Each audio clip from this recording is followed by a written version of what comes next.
Good morning, CaneSport. It's September the 4th, 2023. I'm Gary Ferman, the publisher of CaneSport.com, joined once again this morning by our managing editor, Matt Shodell, as we discuss the news of the day. And the news of the day is the news of Friday, the news of the weekend, the news of the Miami Hurricanes opening their season with an impressive victory over Miami of Ohio, and just the momentum that it should give the team going into this Saturday's pretty big game against Texas A&M. And so, Matt, let's talk a little bit about Friday night's game. I thought Miami looked very professional, very workmanlike. They played a lot of guys. I think they kept it relatively simple just to acclimate all the different players that they did. I thought guys executed. We didn't see a lot of mental busts on either side of the ball. Everybody was where they were supposed to be on defense. And I think they got a lot out of that game just in the general way that they approached it and executed everything. Your thoughts on opening night? Well, this is what I wanted to see them do. Miami, Ohio's not a world beater, but they're not a Bethune-Cookman either. So really what you want to see Miami do is execute, not have a lot of mental busts, physical busts, give good effort, and execute. And I thought that they did really well. I think it was probably the best if they played a game like this last year, we would have said it was the best game they had all year in terms of not dropping passes. They only missed, I think, 3 or 4 tackles the whole game. Guys were getting open. The running backs, all 4 of them, combined to, for 251 yards. Tyler Van Dyke, obviously hampered by his finger, couldn't probably do everything he wanted to, but, he was accurate even with the finger problem. He did float one ball where he didn't see the defender dropping, but, that happens. So, yeah, overall, I was really, really happy. There really weren't a lot of caveats at all to me, other than the fact that now you have Texas A&M. And you say they kept it sort of simple. It was somewhat simple on offense. Although there were some games by the offensive linemen that we'll show on film later in the week. But on defense, they really did. It was smart because you don't want to be vanilla in the first game. Fans are always like, don't show anything to Texas A&M. But you need to make sure your players understand and are executing. And if you don't get good film on the complicated stuff you're trying to run, like, how are you going to know until now it's too late when they didn't do it right against Texas A&M? So on defense, we're going to break it down starting today, some of it. You can see it on the website, but we break down some of the film so you can actually see that they really did. They were not vanilla on defense. They did a ton of different things on defense. They showed a ton of different looks. And I felt like, for the most part, they executed them really well. Like, later in the week, we're going to get into the run game, and you can see there were some occasions where there's one play where Jalen Rivers apparently didn't know what direction the running back was going. We showed that on film. There was another play where a couple of times the running backs, one play a running back didn't see the hole, and it wound up being a double-digit run anyway because it worked out, but he wound up just because 3 defensive players were awful. But he went away he wasn't supposed to go on the design play, and he didn't see a hole that was there, which is fine. It happens. So, yeah, there were mistakes here and there are small things that I'm sure coaches are going to pick up on and show, but that fans probably didn't notice. And I didn't notice until I actually went through the film, which I've been doing now for the last, 36 hours straight almost, because that's what I have to do, I guess, on Texas A&M week. But yeah, even going through the film, the effort is what stands out. I saw a Miami, Ohio team that wasn't going real hard, especially the latter half of the game. And even at the end of the game, the third quarter when the starters were on, they were going hard, man. Like, they were not going half speed. I don't mind singling people out. Like, Leonard Taylor was honestly the only disappointment for me on the entire defense. Only played 15 reps. He was getting pushed around. I don't get it. I hope that they light a fire under him because they need him desperately for this game against Texas A&M.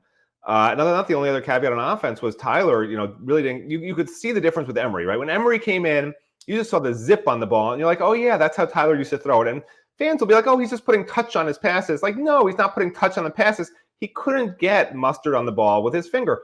Now, hopefully the extra week, he'll be able to against the Aggies because he needs to. I'm also breaking down the Texas A&M film because, again, I've just been ridiculously busy. And what I see is a defense that I think Miami can exploit. I think Shannon Dawson's offense is built perfectly for a defense that thinks it can just rush 4 and get the job done, which is what Texas A&M showed in the opener. And that was their real problem last year. They were 122nd in the nation in run defense last year. And even New Mexico was able to get some things going on offense, even though they only scored 3 or 10 points or whatever, and only 220 yards or something. Like, there was some moments where you're like, Texas A&M just doesn't look that good on defense. Now, Texas A&M's offense last year was bad. Their offense this year looks really, really good. So I was telling Gary yesterday, I'm like, I think that Miami's going to have to score 31 plus points to win this game on Saturday, and I still believe that. But again, very encouraged. And you guys know me. I'm not going to sugarcoat it. If I didn't like what I see, I'll just tell you. I'll be like, they didn't play the way they should have. I thought Miami played better than I expected for game 1. They played better than I expected, even with the 6 penalties on the offensive line. Really encouraged by the physicality, the effort, the way they understood what they were supposed to do, and some of the schemes, especially on defense. I sort of enjoyed seeing finally what Lance Guidry is doing. Now, the big question is going to be, and we'll talk about this later in the week, is it's Bobby Petrino.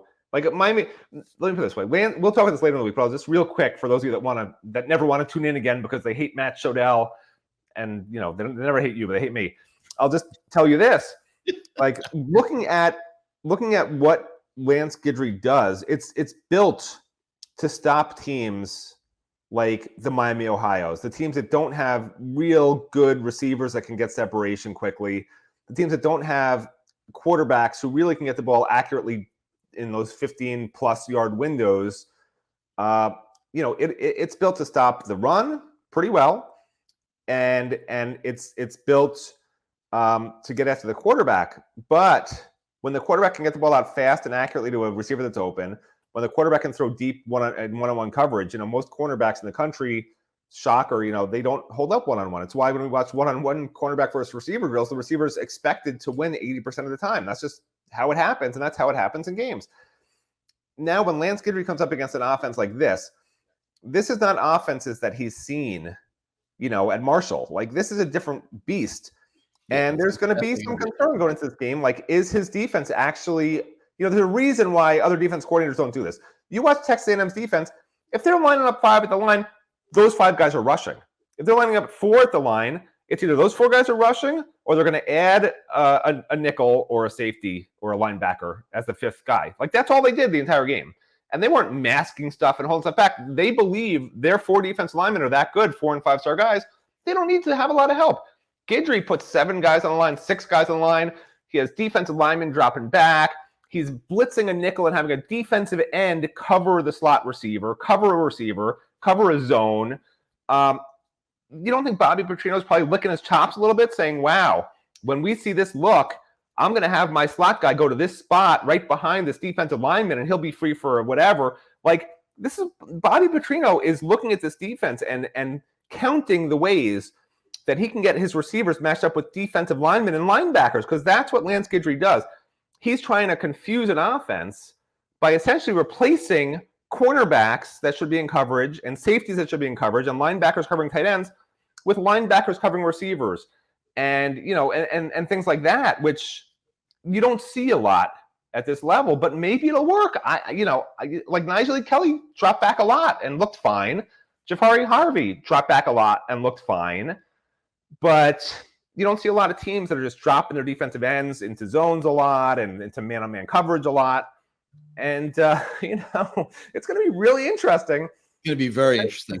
Yeah. Yeah. There's no doubt the chess match between Bobby Petrino and Lance Guidry is going to be not just one of the greater subplots of this week. It's going to be one of the greater subplots of the entire season. Yeah, I agree. You are going to want to be at this football game. It's going to be very exciting, very interesting. Bobby Petrino is a sensational offensive football coach. And Lance Guidry feels like he has pretty damn good schemes himself. He's, been held back a little bit in his career. Probably should have been a Power 5 defensive coordinator sooner than now. But, this is going to be a good test for Lance Guidry. Bobby Petrino will throw it all at Miami on Saturday. But I want to talk a little bit about the offense. I mean, obviously the passing game was a little bit restrained the other night because of Tyler Van Dyke's finger injury, and he was playing with a brace on his finger.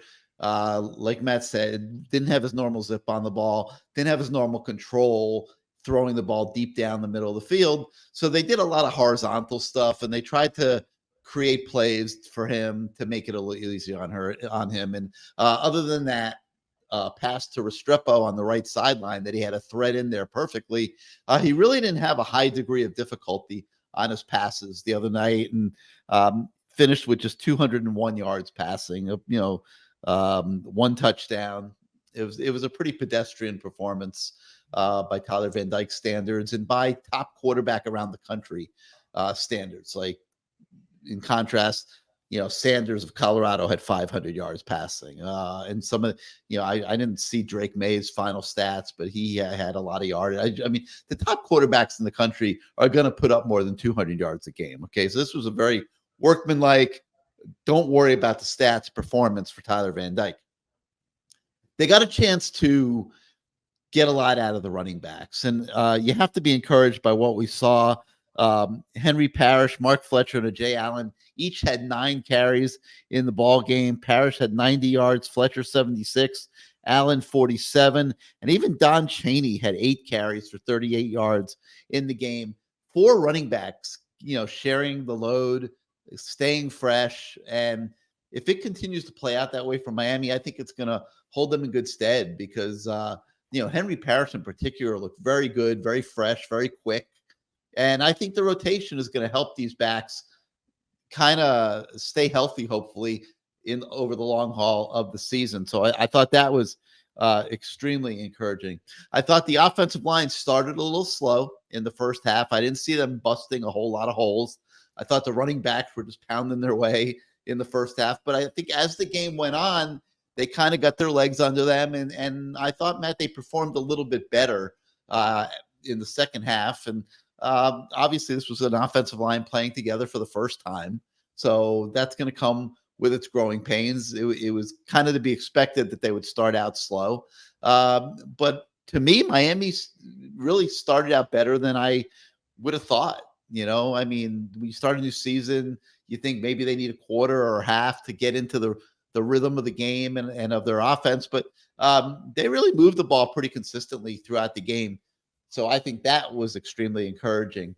On the defensive side of the ball, I had heard so much about how good that Lance Guidry is on third down. And then the game starts and you're just seeing third down after third down after third down. I think 10 of the first 11 third downs in that ball game Friday night, the defense was able to get off the field. And I think Miami, Ohio ended up converting 2 out of 12 third downs for the game.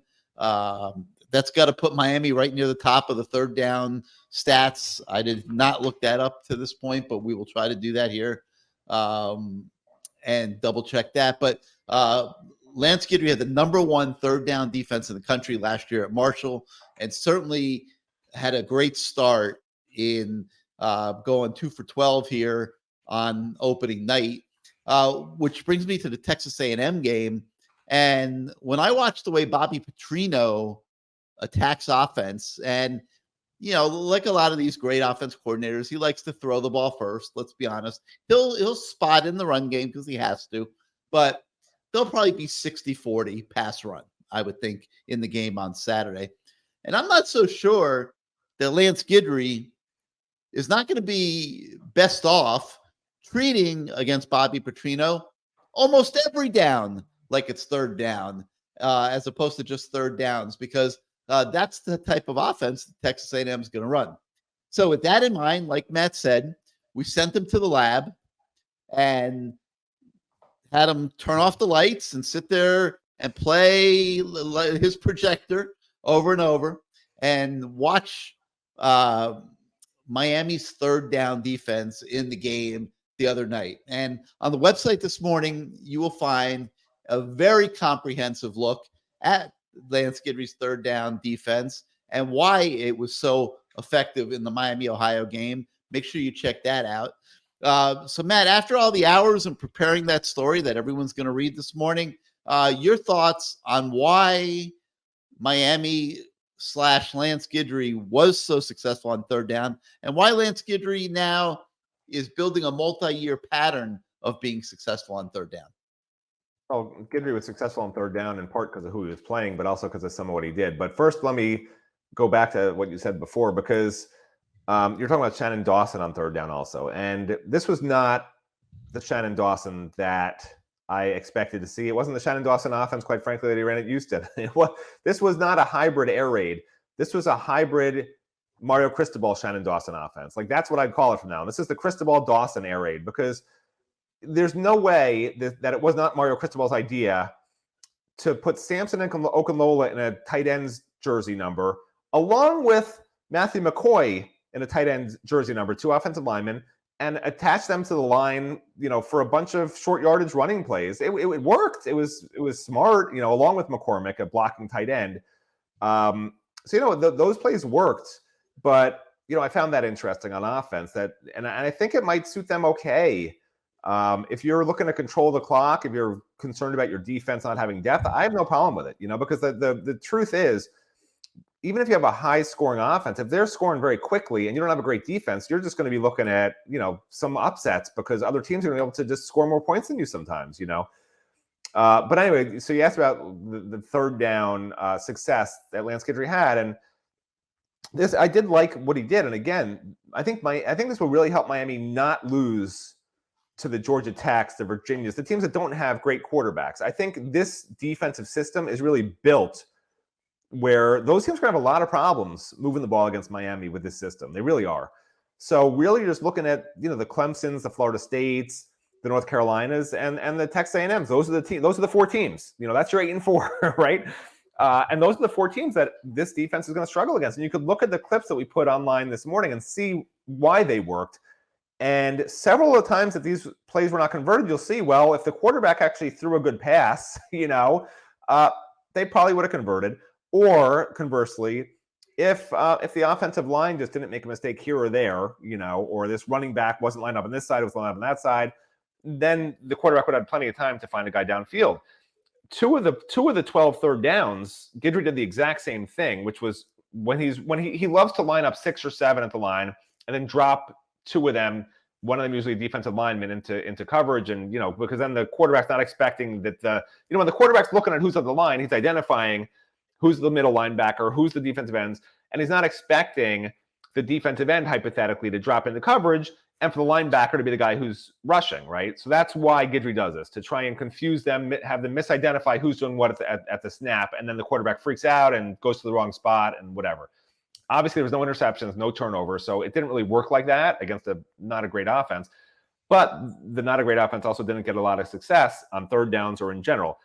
Now, with that said, 2 of the 12 times that the failures happened, what Guidry did was he had 6 to the line, dropped 2 of them off, and he's rushing 4 on third down.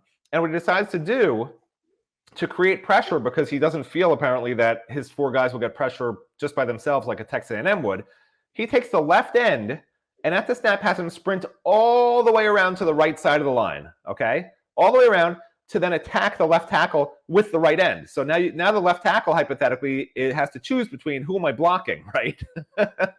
So the first time he does it, I think it was early in the game. Actually, it's the first third down situation, right? He does it with Najee Kelly. And Najee Kelly just, well, that's the opposite of the camera. So he just sprints. How can I do this? It's the opposite, whatever it is. He goes from left end to the right side. From left to right, yes. Yeah.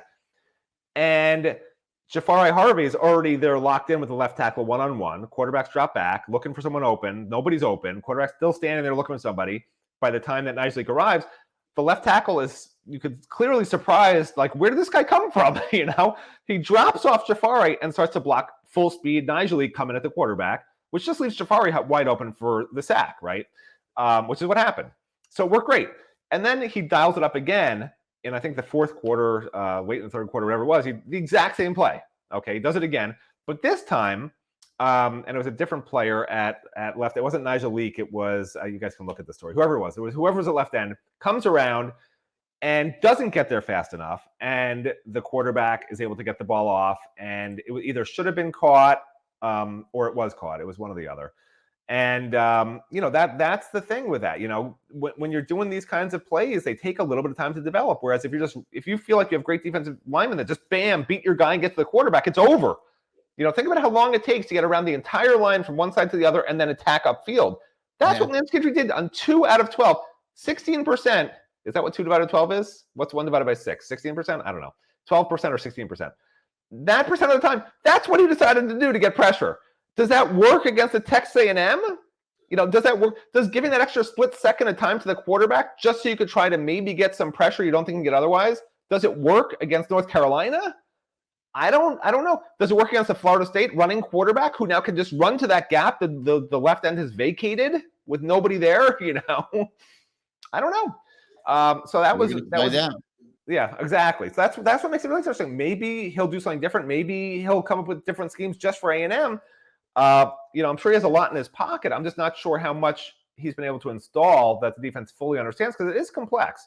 When you watch these and read the analysis of each one of these third down situations from the game, you'll see they're not simple. Every one of them is different, except for those two that I just said were the exact same. I mean, here's the third. Yeah, so it was in the fourth quarter. It was Jaden Wayne that came around in that situation, and in that, the pass was complete for 11 yards for a first down. So he gave the quarterback too much time, and he completed the 11-yard pass with Jaden Wayne coming around instead of Najee Kelly in that situation. But it's just interesting. Like there was a third and short. They put 9 in the box, to try to stop that. Now will a team that can actually pass the ball try to throw the ball when you do that? Because they have a one-on-one on the outside? I don't know. They might. So there's a lot of gambling that goes on when you're putting 6, 7 right at the line all the time and then backing off. I mean, just watch the clips, guys. All you have to do is go on the website this morning, watch the clips. There was one all-out blitz that he actually did. And let me think what happened on that one. I don't know. You have to. There's so many I looked at, but there was one play where he came on all blitz. I don't think they wound up getting there. So, it's going to be really interesting. I encourage everyone to read the story, look at the clips, read the analysis of each one, and come to your own judgment if you think that this is a defense that can really stop a top passing offense or not. Because I think it can clearly stop run games. Clearly, because there's just so many people in the box. It's like that old Virginia Tech team where you're just stacking the box. It makes it tough to run for 100 yards in a game. Remember those days? Like it looks a lot like that. So we're going to break down different elements of the game for you guys here over the next few days, and I think you'll enjoy that, getting to know your team schematically based on what we saw in the opener. And obviously, we'll also be taking a look as the week goes on at Texas A&M and the challenges that they will present to Miami with Bobby Petrino's offense and their defense. So huge game. The line opened in some sports books at 7.5. Then later in the day, Sunday, the real lines started coming out, and they were set anywhere from 4.5 to 5.5. Miami's an underdog, and it's going to be interesting to see how that goes during the week. I think Miami's going to get a little respect with the bettors around the country, and I think it'll settle right around where it is, probably 5 points, something like that. But it's just going to be a very interesting, great day now on Saturday. There are tickets available. Dan Radakovich came into the post-game press conference on Friday night and made a plea to us to please spread the word that there are a lot of tickets for the Texas A&M game available. So we are doing our part. Go out and buy more tickets if you need them. If you don't already have tickets, bring your friends to the game. They really want to make this a great home field advantage on Saturday for what is an absolutely huge game for the Miami Hurricanes. So other things that we have on the website today, we have an article about how the list of elite recruits that are expected at Saturday's game is beginning to evolve, and it's becoming very obvious what we already knew, that there are going to be an enormous number of recruits there. It is going to be a very big recruiting opportunity for Miami. Other recruiting stuff we have on the website. We have Azubi Charles took a 100-yard walk with Miami's 2025 quarterback commit, Luke Nickel. So we encourage you guys to check that out on the website today. Miami offered 2025 cornerback Xavier Thompson. So we catch up with him. Also extended an offer to 2024 defensive lineman, a 2024 defensive lineman after he had a strong season opener. So make sure that you check that one out, as well as the story on 4-star safety Jaira Edwards and his interest in Miami. So a lot of recruiting. We'll keep bringing you more of that this week. We'll have a ton of pregame coverage of the Texas A&M game. Matt, any closing thoughts for today? Well, I guess stay tuned. We're going to get Mario and the coordinators this afternoon. So I'm sure they'll be talking about how easy this win's going to be this weekend. They should just walk right through it, no problem. I'm just hoping that Texas A&M doesn't say that they're the real Miami. I don't want any more quotes of, I agree with them. I think they're right. They are the real Miami. Who's the real Miami? That was almost so ridiculous that we tried not to pay too much attention to it. It was Look, so. I like braggadocious players at Miami. That's what I grew up being used to, and what I I don't think you're going to see anybody on the Hurricanes. It's just weird to see Miami Hurricanes players just like, oh yeah, we don't really think about it or talk about it when other people are talking stuff about them. That's just not. I'm still not used to that, but I guess that's the world we live in. So I'll get used to it eventually. And this week in particular, I do not think you're going to see anybody saying anything out of the norm. It's going to be focused on business. This is wouldn't it be nice? Wouldn't it be nice for a Miami player to say, "We're going to win"? Wouldn't that be nice? We are going to win on Saturday. You will not see there will not be a single Miami player that says we are going to win on Saturday, or that I guarantee a win on Saturday. They will not. God forbid. God forbid they say it. It would be horrible. I just want to see them do it, Matt. I've been consistently saying this on the message boards for several weeks now. It's time to beat somebody. I don't want to hear about individual. Listen, this is a winnable game. Period. This is not a team that I think is going to finish in the top 10 in the country. Texas A&M. Okay, they are beatable. Miami, I think, is better than people. They're a very solid team, though. They really are. They're solid, but I think Miami's better. I think they're a solid FBC team. I think Miami's a little better than people think, and I think Texas A&M's a little worse than people think. Yeah. And that's good. Because, you don't want to face a Texas A&M team that's just lost 3 in a row and nobody cares that you beat them. People right now, the perception is Texas A&M's a really, really good team, ranked team.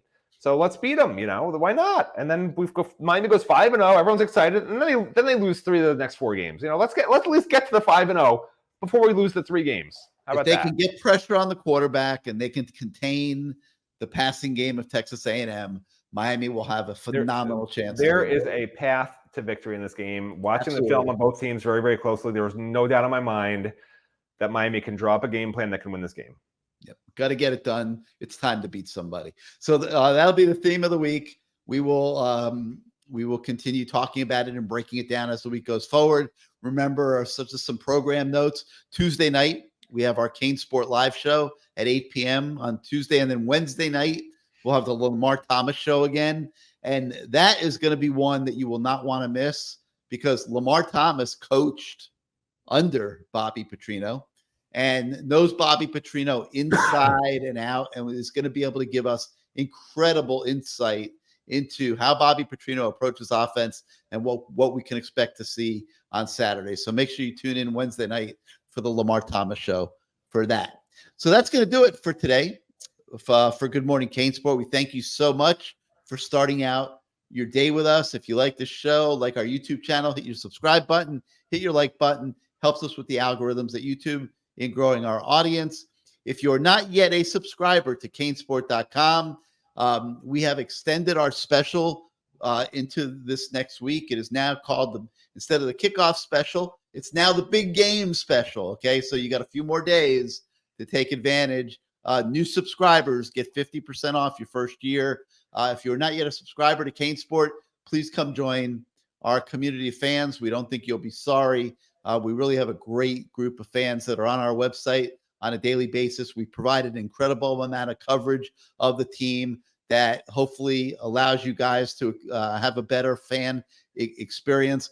We are on pace for I would say close to 3,000 articles on our site in calendar year 2023.